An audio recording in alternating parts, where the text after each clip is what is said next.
to see about this match. Let's check out the next match here. We go. All right. The Salsa King, Jon Gonzales, Jesse Bieber, Jefferson James.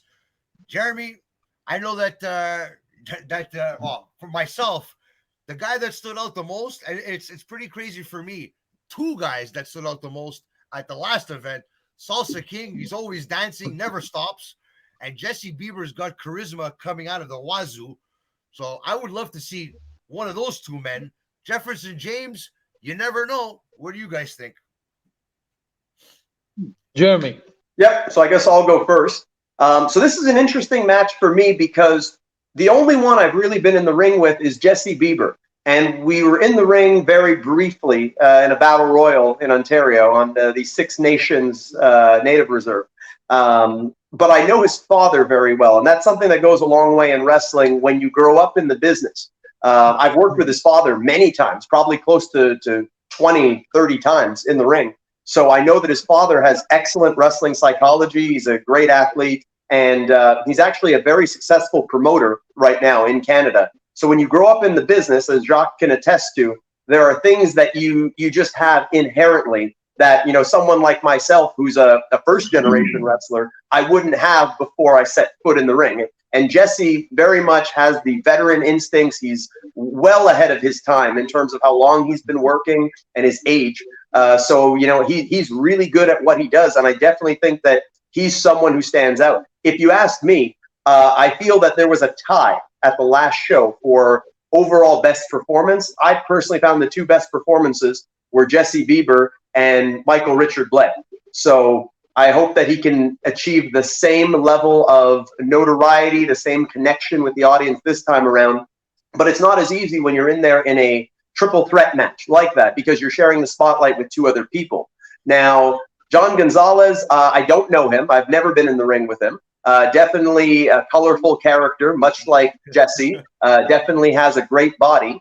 I think that for me, I'm curious to see what he brings in terms of his wrestling ability, because clearly, you know, he has a great look and a ton of charisma. But I think that you need to be the total package. You know, if I just relied on my body and my charisma, I would be incomplete. So I like to see someone who has all the tools and are sharpening those tools constantly. And Jefferson James, I mean, he's an underdog. I'll be honest, I didn't pick him. In fact, I didn't pick him or Jon Gonzales when I was on commentary for their matches, but they made it through. You know, it's QT deciding. It's not Jeremy Prophet deciding.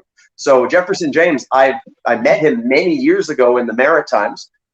He's been plying his craft. He's been working on, you know, becoming as good as he can be. I find that he's someone who has a very good attitude, and I believe that he's a hard worker. And sometimes it's not about being talented. Sometimes it's you can get outworked. I think there are a lot of people throughout Wrestling Academy who got through on the fact that they worked very hard, more so than on natural talent. Because if you take your foot off the gas, then you're going to get passed. You're going to get lapped in any kind of a race. So this is one that's pretty close. I think that it really could go in either of those three directions. And I think that QT will see the match, and it's going to come down to what he likes. Wow, you know, it's amazing. You know, you took the words out of my mouth there, Jeremy. I don't feel like I have anything left to say, but I'll list this. I'm going to go ahead and repeat myself then. Repeat what you said. I feel the same way. Jefferson James, for me, was a no at the beginning. You know, he didn't. My eyes were not set on him. He didn't draw the attention. And now, you know, it's so funny because him again. I've been working with him. He's been doing a lot of promotions locally. He went to the news. He went to the TV news. He's pushing for himself. He's pushing hard. He's always asking advice. He's so polite.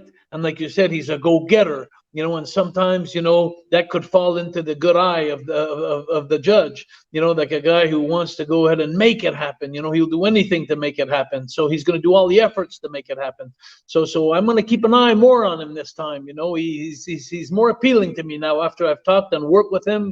I kind of like what I see out of this young kid. Jon Gonzales, Salsa. Man, he's I hate him because he seduced my girlfriend. So anyway, I just but you know, it's like this guy could dance, man. I could never dance like that. You know, forget about it. You know, I don't have the steps, and for him to wrestle and do the steps, you know, that was something that kind of made me laugh. You know, during the match, I thought it was funny until I saw him do an arm drag, which was amazing. He did a nice, beautiful wrestling arm drag, and I said, Picture perfect. "Wait a minute now."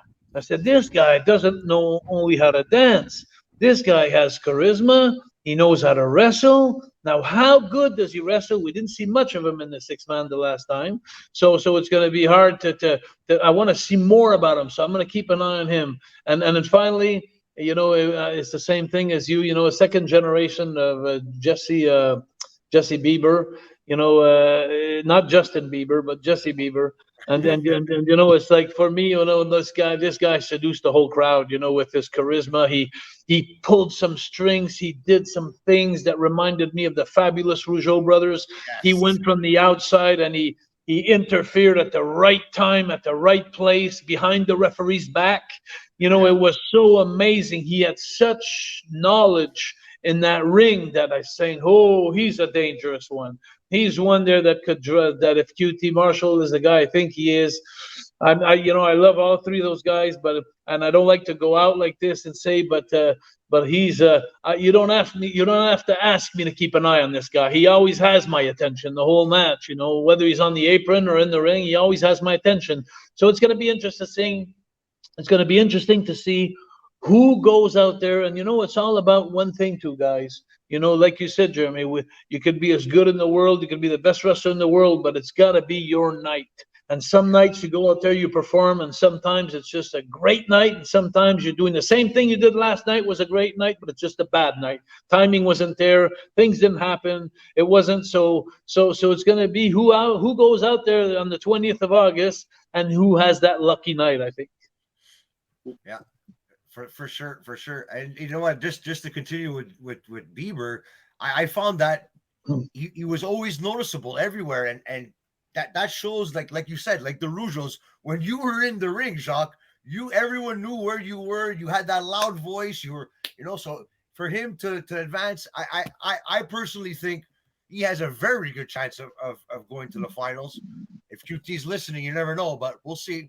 So we'll go on to the next match. Now, do you really think that QT is listening to you, Frank Jofo?